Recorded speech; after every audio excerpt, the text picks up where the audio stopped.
கொடுண்ணே, ஐயாட்ட கொடு. ஐயா என்ன ஐயா டீ சாப்பிடுங்க ஐயா.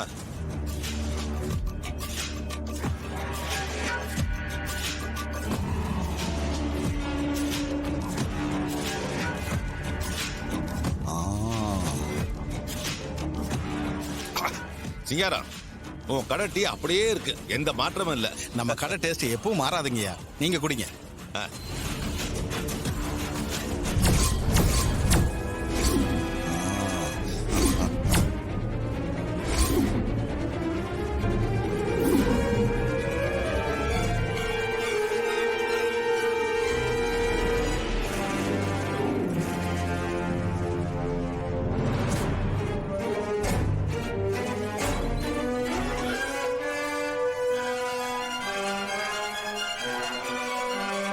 ஐயா வேற எதுவும் சாப்பிடுறீங்களா? வேற எதுவும் வேணாம்பா. இந்த இல்ல இல்ல வேணாங்கய்யா, பணம்லாம் வேணாங்கய்யா. இப்படி தெரிஞ்சவங்களுக்குலாம் டீயை ஃப்ரீயா கொடுத்தீங்கன்னா அப்புறம் கடையை மூடிட்டு போக வேண்டியதா. இந்த புடி. ஐயா உங்க புண்ணியத்துல நான் ரொம்ப நல்லா இருக்கேயா. நீங்க அடிக்கடி வந்து போனா போதுங்கய்யா, பணம்லாம் வேணாங்கய்யா. என்னப்பா நீ வேற. ஐயா ஐயா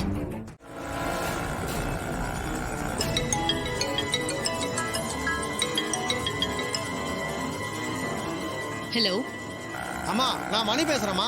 சொல்லு மணி. ஐயா டீ கடையில மயக்க அடிச்சு விழுந்துட்டாருமா.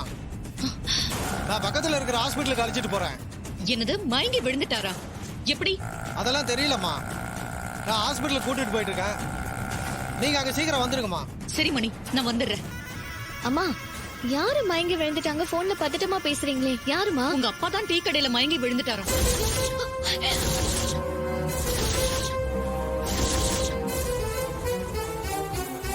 அம்மா, என்னம்மா சொல்றீங்க?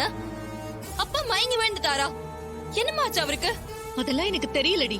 ஹாஸ்பிட்டலுக்கு போனாதான் தெரியும். நம்ம உடனே ஹாஸ்பிட்டலுக்கு போலாம். அத்தை, மாப்ள, கிளம்புங்க, வாங்க வண்டி போவோம். எடுங்க. வாங்க. வாங்க.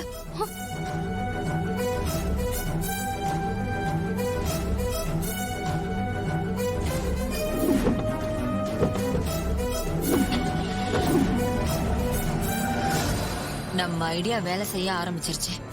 சரி, நம்ம போய் வேலையை பார்ப்போம்.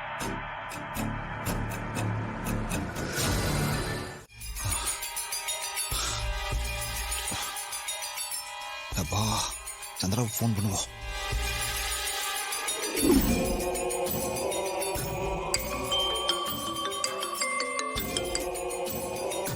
சொல்லுங்க மாமா, புதையல தூக்கிட்டீங்களா? இல்ல மருமவுல. ஏன் மாமா, என்னாச்சு? நான் அதுக்காக தானே எல்லா பிளானும் பண்ணி வச்சிருந்தேன். எங்க மாமாவை ஹாஸ்பிட்டல்ல சேர்க்கிற மாதிரி செஞ்சதோ புதையல நம்ம கஸ்டடிக்கு கொண்டு போகிறதுக்காக தானே எல்லாத்தையும் பிளான் பண்ணது. ஐயோ, நீ சொல்றதெல்லாம் சரிதான் மருமவுல. நானும் புதையில ஆட்டை போடத்தான் வந்தேன். ஆனா அதை எடுக்கிறதுக்குள்ள அந்த டிரைவர் பையன் வந்துட்டான். என்னது, அந்த டிரைவர் அங்க வந்துட்டானா?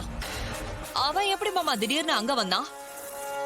இங்கதான் மாமா கொஞ்ச நேரத்துக்கு முன்னாடி வரைக்கும் இங்க இருந்தான். அதெல்லாம் எனக்கு தெரியாது மருமவுல. இப்போ அவன் வீட்டுக்குள்ளதான் இருக்கான். மாமா, அவன் உங்களை பாக்கலையே? இல்ல இல்ல, பாக்கல. அவன் வந்தது தெரிஞ்சதும் நான் பின்பக்கமா வெளியே ஓடி வந்துட்டேன். நல்ல வேலை மாமா, அவன் கண்ணுல படல. அவன் ஏதோ சந்தேகப்பட்டுதான் அங்க வந்திருக்கான்னு நினைக்கிறேன். ஆமா மருமவுல, அவ்வளவு சீக்கிரம் அவனை மீறி நம்ம ஒண்ணும் பண்ண முடியாது. அவன் தான் எமகாதக பயலாச்சே. சரி மாமா, இனி அதுக்கப்புறம் அங்க இருக்கிறதுல எந்த பிரயோஜனமும் இல்ல. நீங்க உடனே அங்கிருந்து கிளம்புங்க. நான் மத்ததெல்லாம் நேர்ல வந்து சொல்றேன். சரி மருமவுல.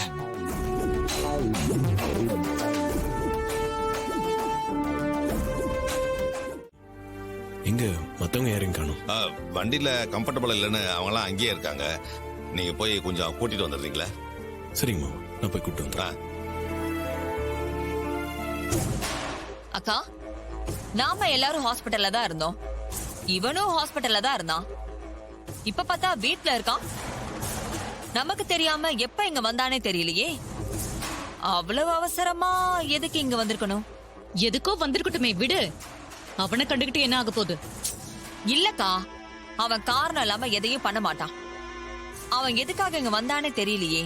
விடுடி, அப்புறம் எல்லாத்தையும் பாத்துக்கலாம்.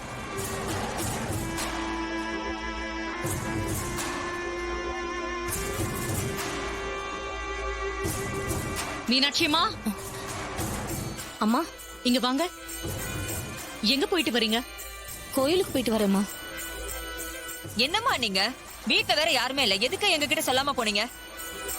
கார்த்தி தம்பி கிட்ட சொல்லிட்டு தாம்மா கோயில்ல ராவுகால பூஜைக்கு போனேன். ரொம்ப விசேஷமா இருக்குன்னு ஒருத்தவங்க சொன்னாங்கம்மா, அதான் போயிட்டு வந்தேம்மா. ஆஹா, எல்லாமே நமக்கு ஃபேவரா தான் நடக்குது.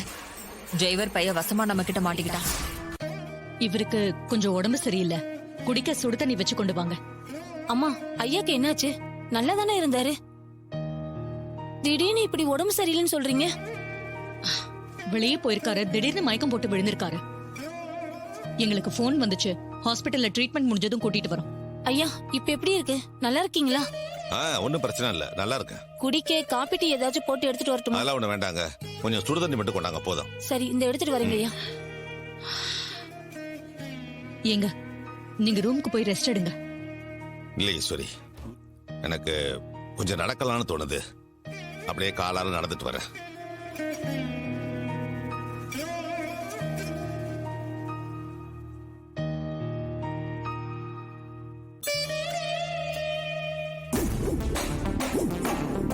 இதுதான் நல்ல சந்தர்ப்பம். வேலைக்காரி கிச்சனுக்கு போயிட்டா, மாமாவும் அக்காவும் வெளியில போயிட்டாங்க. நாம அந்த புதையல் நகைங்களை தூக்கிட வேண்டியதுதான்.